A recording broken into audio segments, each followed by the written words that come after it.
Open comm link, initiate a small talk. Greetings, Admiral. Yeah, greetings. You're making me so helpless, she whispered barely. Now people won't shut up. Ah, we're getting repeated dialogue again. I have returns with a package. Do you have any difficulties with spacefaring, she says as she takes a donut and munches on it. What? I'm not worried for you or anything. I just want you to keep delivering these without problems or delay, that's all. She seems defensive with donut crumbs on her lips and cheeks. If only you could pull off the cliche romantic move on her right now. Kiss. I suppose after everything we've been through, I'll also give you some pretzels. It still boggles my mind that it's 5. That kills me on the inside so much. Ask about the assault battleship. What assault battleship? I see you've taken interest in our prototype assault battleship. It is an exquisite model with untold history hidden behind its blueprint. If you're interested, I can tell you everything about her as long as it's within your clearance level, she explains while horizontally scrolling past a gallery of ships until the Aurora appears on her screen. Then she taps and flicks her fingers up as a large holographic model shows up in between you and her, complete with information you need as a captain browsing for ships. Yes. She then floats downward elegantly until her feet touches the floor and walks towards you, moving past the hologram to talk to you in person. The Aurora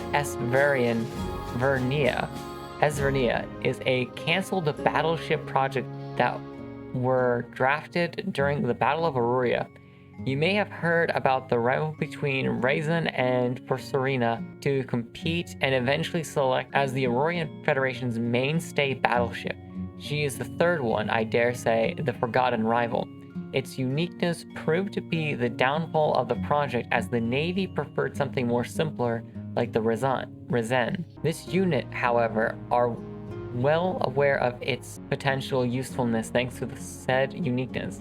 With enough support and ship screens, the built-in Metal Edge Type 4 quad-barreled energized cannons can deliver untold amount of destruction with deadly accuracy, so long as it keeps its distance fairly from active combat.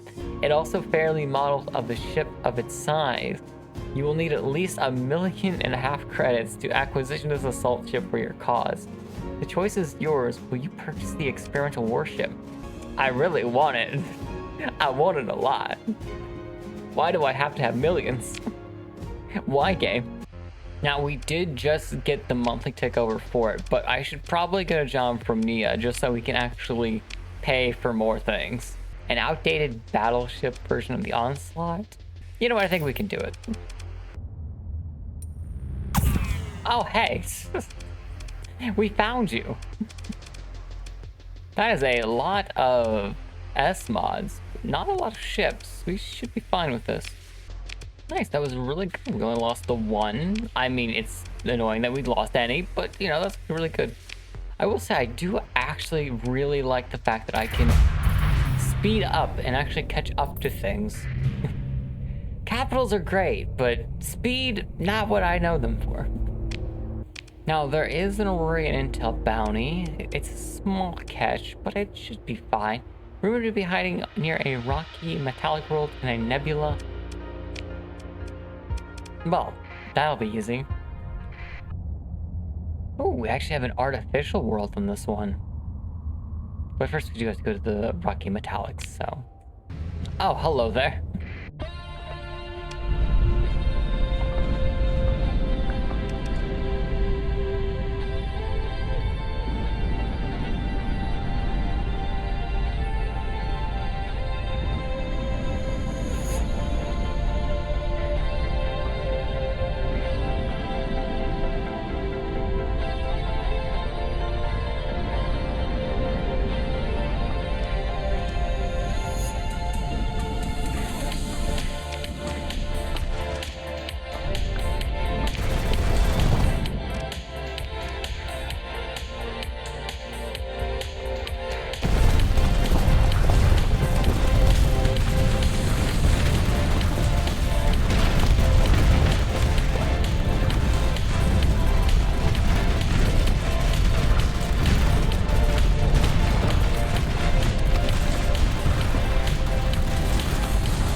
nice. That was actually really impressive for just an automated fleet.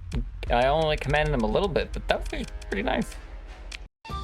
Hey, Sonia. Oh, that's me. Hey, it's your favorite starfarer. Come back to greet you. Hello. You have the qualities of a fighter in UAF consensus. Averts her gaze while she says it while blushing slightly. I have another package for you. Is it that time for a break already? So nothing for her dialogue yet.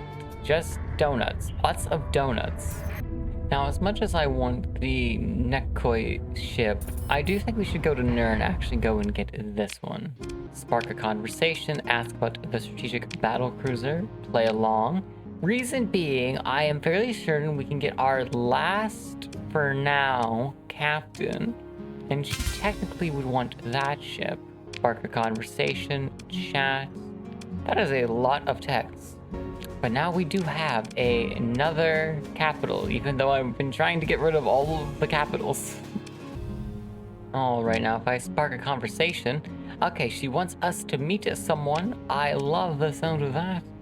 You arrive at the administration section of the station, navigating towards her so-called palace. Like many times before, the guards let you in, escorting you to a separate private office, past several works of art depicting ancient battles. Tracked vehicles, laser fire, and anguished faces seem to be a recurring theme. The guard rhythmically knocks on the door for you, and you are led inside with a whoosh of the door. Stacks of documents and folders are everywhere, covering the side tables and polished stone floor. The air is thick with a smell of alcohol, and already you see empty bottles of Evertide vintage scattered around. The office is warmly lit, and the administrator has even set up a bar area for guests. Almost an entire section of the wall gives a view of the voids beyond and the ship's docks and port. A mannequin bolted to a slab of ship plating was an interesting touch, and you deduced that her excellent marksmanship had a honed within the confines of this office. You recognize Alexandra immediately, dark hair framing her blazing golden eyes. Behind Alexandra, gazing out the window with her back towards you, is a person you do not recognize. Lavender hair peeks out from her beret. She carries herself like an officer and lies motionless as Alexandra speaks. Thanks for meeting me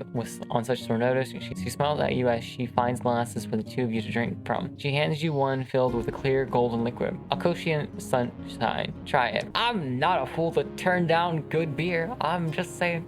Well, it's probably a type of moonshine, actually, called Sunshine. Details. Alcohol. She seats herself at her desk, pouring a glass for herself. To business then. Her lips are curled upwards, yet the warmth from earlier is now gone. Her gestures towards the unknown figure. This is Vice Admiral Persephone, Natasha. She is... Alexandra plays with the glass in her hand, trying to find the right word.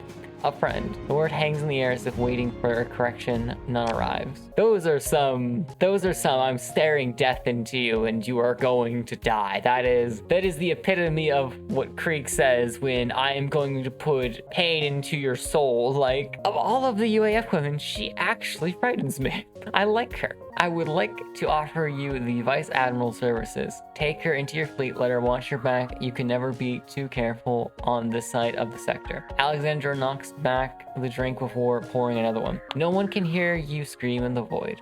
Alexandra glances at Persephone before approaching you. Arch von Koro, come over this way for a moment. Alexandra pulls you aside, out of the Admiral's earshot, handing you your drink of choice. She gives an honest expression. A couple of suggestions. She puts an arm around you. 1. Try not to ask too many personal questions. You try to ask why, but she shuts you down before continuing. 2. Do not ask about her loved ones. Maybe she'll tell you one day, but it will be on her terms. 3. Do not mention the permissary in her presence unless the chain of command demands it, or else. She shakes her head, making it clear unpleasant things would be in store. Another drink passes Alexandra's lips, punctured by a sigh of relief. I know she can be a handful, but do your best. I know she will be an asset to your cause. She looks at you, half commanding, half pleading. You get a capable officer, I get to keep you around longer. It's a win-win. Alexandra gives you an encouraging expression while filling another glass. Well, I'm sure you two have a lot to discuss. I shall leave you two to get acquainted. She goes to the bar to prepare some drinks for you both before leaving. Alexandra exits, taking a bottle with her. The Vice Admiral turns around. Her smile is mirthless. as she strides towards you. At around 170 meters tall, she commands a frightening appearance, her shoes clacking like a gavel on the metal floor. Witchingly eyes study you for a moment. When she finally speaks, her voice is like a cold knife. So you're her famous busy bee. Come, I'd rather we get this over with. She places herself on one of the bar stools. Immediately break the first rule, immediately break the other first rule. Anything you want to tell me about yourself? Oh, I got multiple options. Okay. I mean, that's a nice icebreaker, I feel like. What are your hobbies? Do you really want to know? Persephone's soft voice is a playful whisper, yet her eyes are full of danger. Yes. Her lips curl upwards, eyes bemused, firing missiles. Oh. Tell me about yourself. You already know my name. What else is there to talk about? Right. Ask about military careers. You know, let's take a step back on that. Ask about personal life. Let's not ask either of those two questions, actually. Never mind. For the content, I do want to ask her, but at the same time, I really don't want that to go to -100 and die. I really don't want Alexander to find my corpse tied to the mannequin. Let's ask about skills. Okay, so she's actually level 8 and cautious? Really? Queen's Songstress reduces combat deployment costs for Aurorian ships by hull. 40% combat deployment cost reduction for the Persephone Natasha class when captained. Oh, so I could get her to drop that thing to a lot. Okay. 10% max combat readiness, 10% faster post-combat combat readiness replenishment and repair rate. The Widow's Kiss. Some say the moment before one's death is their life's greatest. Thus, I shall bestow all the happiness I can provide. She terrifies me. I love her. Increased ammo capacity for missiles and hit points for missiles. Immune to ECCM and flares. 50% increase of fire rate for missile weapons and damage dealt by missile weapons. Has elite and ballistics. Don't ask about loved ones. I can't really ask about family then. How did you grow up? By serving, she says, as a matter of fact. Okay, that's kind of boring, I'm not gonna lie. What do you think of your own ship? It serves its purpose, and I think it suits me. What do you mean? Finally! We break the ice. It helps with my hobby. She gives an unsettling smirk. Okay, I guess I won't ask about your family or loved ones. Out of consideration, I have no more questions. Done very well. With a little else to converse about, you awkwardly enjoy your drink with the impenetrable Persephone. Keep it cool. After some time, Alexander returns, the bottle empty. So, what do you think? I think we'll get along well. Very well. Another points. The final decision? Yeah, I'll take her. Excellent. You won't regret it. I hope so. After concluding, you, Alexander, and Persephone meet at the dock where the Vice Admiral is already introducing herself to your crew. She seems more comfortable, efficiently commanding respect with the charisma of a seasoned officer. Stay out of my line of fire and I'll sweep away your foes, she says before departing to her ship. That's also a very lovely picture. She looks much less menacing like this, actually. As a matter of fact, she looks still lethal, but very charming. Alexander sees you off, yelling, "Take care of each other, don't forget to get me some booze." If only Aurora sold booze. You head to your own shuttle, a new officer added to your command. As your craft takes off, you glance out the window to the Vice Admiral's shuttle. Though her true intentions seemed obscure, at least she would greet you with a smile. Guess I will immediately remove myself from that ship and give it to her. -30 deployments is kind of absurd. I'm not going to lie. Open comlink, initiate talk. Greetings, Admiral. Will you be coming again today? Perhaps bring some of the donuts with you. We can enjoy together on breaks, I guess. She overtly glances as she says it.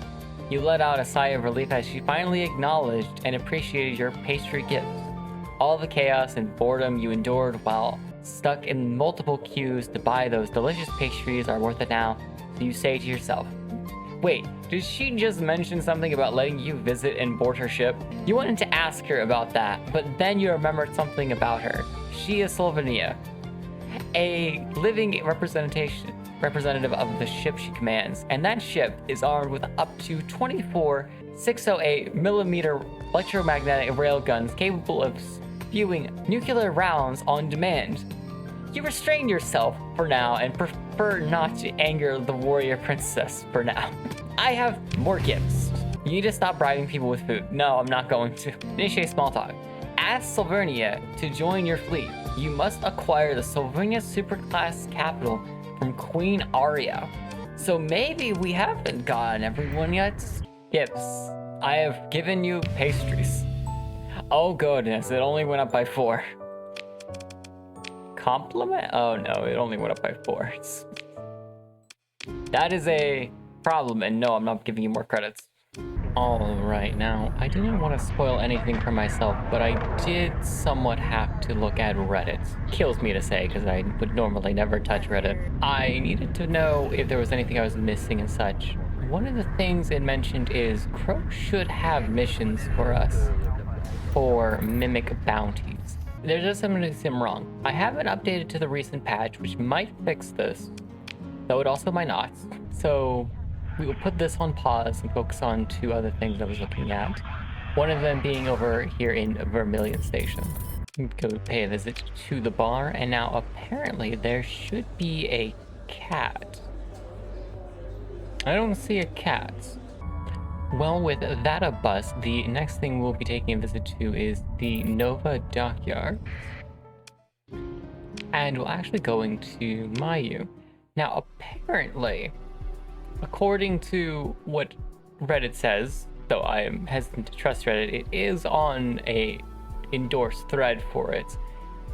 She has a special yandere meter, which I think is what the pink is meant to give away. And I'm very curious about both. Oh, I didn't notice that before. There is a fondness meter. Now, we are technically down 2 ships, but I'm noticing that only raised it by 2, which is kind of concerning. Are you telling me I have to add and remove mods 98 more times? Oh no. That is the opposite of what I was hoping for. Why must they make me suffer? So, Robo Queenie needs to be 100 rep. Queen needs to be 100 rep. Mayu needs 100. And Donut Girl also needs 100. I'm not complaining, but I am saying that this is suffering and a grind. And if I only had those key cards, I wouldn't be so much in pain. So that really only leaves the last option of I'm going to have to look for them. And according to Reddit, which again, not a place I favor to visit, in the corner all over the... let me read it word for word actually. So Aurorian crates can be randomly found all over the far corner of the sector, contains mostly UAF related loot, including keycards. Now, if I'm to interpret that correctly, it's saying far corner.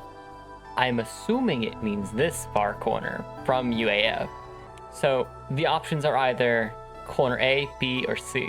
These options are not preferable, but I'll start with going straight all the way over to here, all the way back. I have crippling depression. Whalers on the moon, we carry our harpoon. But there ain't no whales, we tell tall tales, we're whalers on the moon. Me when I develop a small case of psychosis. All I know is supplies are running low. I did not run into anything interesting, and I should have stocked up on a lot more than what I had. In fact, I was actually surprised. I didn't even see any stations. Alright, I think I have a solution to our storage problem. I will gladly take the Neosulfic Combat Freighter. Thank you. Now let's see, what are we dealing with in? Oh my goodness, that is a lot of cargo. That's 10k base. Wait, excuse me? The side components are considered separate from the actual main? Huh. A multi-component ship. That's the first time I've seen one. Well, not completely true. First time I've used one, I should say. It's interesting. I really like that. Really is unique then. Alright, so now we do have a queue with high resolution scanners. That should be good. It doesn't help with our maintenance cost, unfortunately. I do think we'll end up having to consolidate the fleet further for maintenance cost. Alright, Yumi has been given a smaller cruiser, which I'm sure she won't mind. Her big ship's gonna be put in a museum. Actually, that might piss her off even more now I think about it. If she could actually react, that might actually piss her off. Alright, I'm thinking we take one trip further to this corner, and then we will call it for this episode. There, I blew the entire budget, but I think we have enough supplies. Not enough fuel, though. Now, I'm thinking we make just a straight beeline for a star. Let's go for this blue giant. Oh, actually, we do have pre-war collapse facilities on the way, including to that one. Instead, let's go to Gamma Pentagon. Alright, so the barren desert planet should have our pre-collapse facility. Okay, even by default, we can see pretty far now. Feels like anomalous station. Its defenders were mere scraps and dust. Your salvage crews tear into the abandoned research station holds, looking for useful cargo and left behind blueprints. The source of the station's anomalous nature soon makes itself clear. A jumble of incoherent signals and emissions are cast out in every direction and eventually pinpointed to a room at the station's core whose walls give off a magnetic field strong enough to cause significant interference with electronics. Returning with self-shielded equipment, the chamber is pried open to reveal a round chamber lined with dilapidated insulation. Fastened to the floor is a large AI core of unfamiliar design concealed with a shiny silver housing. Its cables strayed uselessly across the floor. Faded writing on its surface reads Sierra OB. Wait, hold on. Did I accidentally do the mission that I didn't pick up? Wait, I did pick it up, didn't I? Now my brain's kind of confused on the chain of events and timeline. Take the core? Yeah. The core restraints are burnt through and removed, and the core placed inside a sealed and shielded container that just about brings the inconvenience of its magnetic field to manageable levels. It is carefully added to the hull, and your crew salvage goes for a second round in case anything's being missed. Yeah, accident the promise. You have found the stable that gave you rendezvous coordinates to whoever it is going to meet. It seems to be put a great distance from the task. Is that an Aurorian crate by chance? That is an orbital laboratory. Alright. We are in another corner of the galaxy. If I do not find an Aurorian crate over here, I will cry. Oh hey, we got a parade freight for Glory has departed to travel towards Queen's Favor. So that at least tells us that the museum is functioning properly. Oh, actually, this does not have the pre-collapse facility on it. It was the desert planet. And your engagement is manageable. As same as the last one. Alright. Good clean combat. And another good collection. We still have more planetary stuff we have not used yet. Great, love that. I did neglect to mention earlier that I did pick up 2 pristine nanoforges and 2 corrupt ones from playing in between episodes. Yeah, that was quite nice discovery, though at the same time it's a kind of bullshit because I kind of want to just give them away. Alright, with that we have another pre-collapse to delete and another question of where on earth are the crates. Let's try a blue giant like our original target was. Hold on, what is with that? That's just like a straight line of... Okay.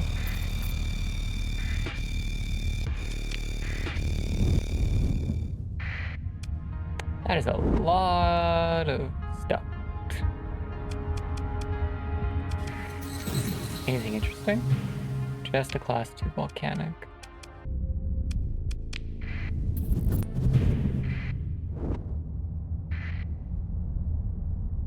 Oh, hi, Mark. Oh my god, they actually exist. Aurorian crates. IB. They've been out here for so long they probably completely forgot about them. Yeah, I could guess. Actual key cards. Holy, they actually exist. Absolutely absurd. Finally find some. So what, do I just take the bet that it's all orange giants that they're around or something?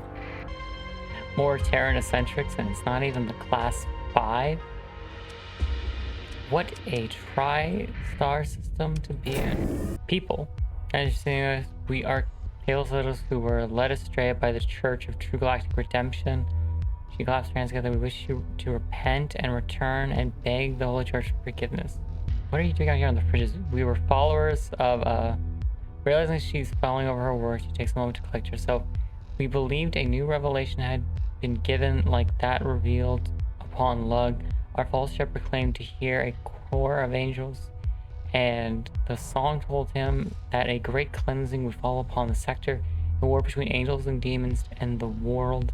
Any who would not follow our exodus would be destroyed with the wrath of God. So we followed him, a handful of hundreds, to this place.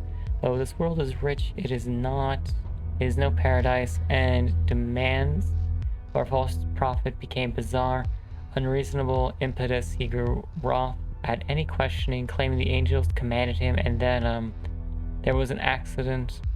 I pray that his restless soul might find peace. Now, which the Balsite lay hands clasped. Yes, our poor fortune is punishment for our foolishness and faithlessness.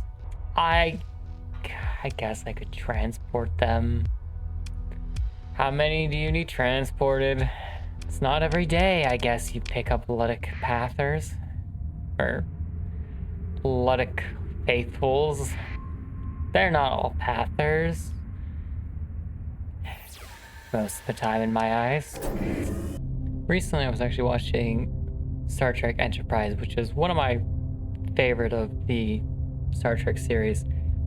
And I actually do like the voyages away from Earth, where it feels like you're on your own, but like you're against odds.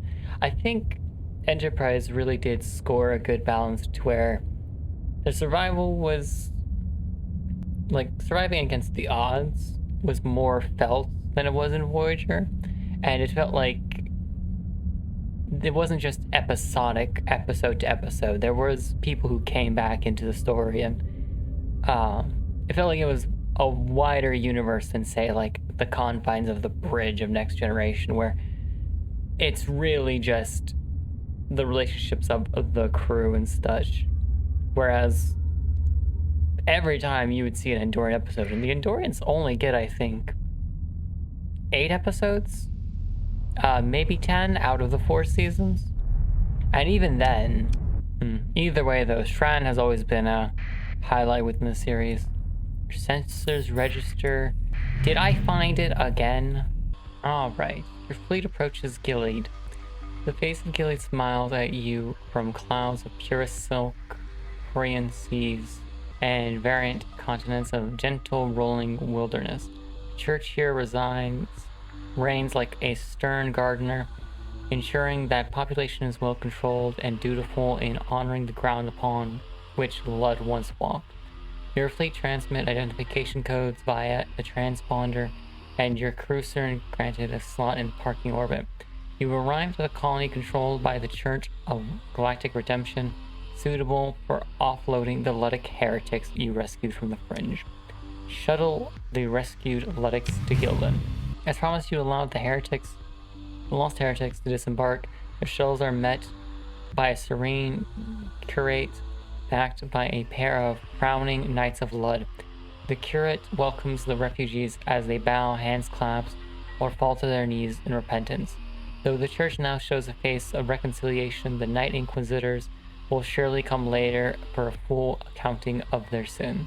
Well, that's nice. I'm glad they're doing thing. I'm not gonna go on a pilgrimage. No. Alright, and with that, I think we will leave it off for this episode. I'm not sure what we'll be doing next time. Now that most of the UAF content has kind of been finished, or is somewhat finicky. We'll call what Crow is doing finicky. I will test in between this one and the next one to see if the patch will fix it or not. If not, then that's fine. Maybe we'll go on a small little bit of galactic conquest for the UAF, just so we can stop all these wars that are going back and forth and deal with the pirates once and for all that are bothering our little colonies. So, until next time, take care and fly safe. Later that same evening. Ah, I see. I have the stupid.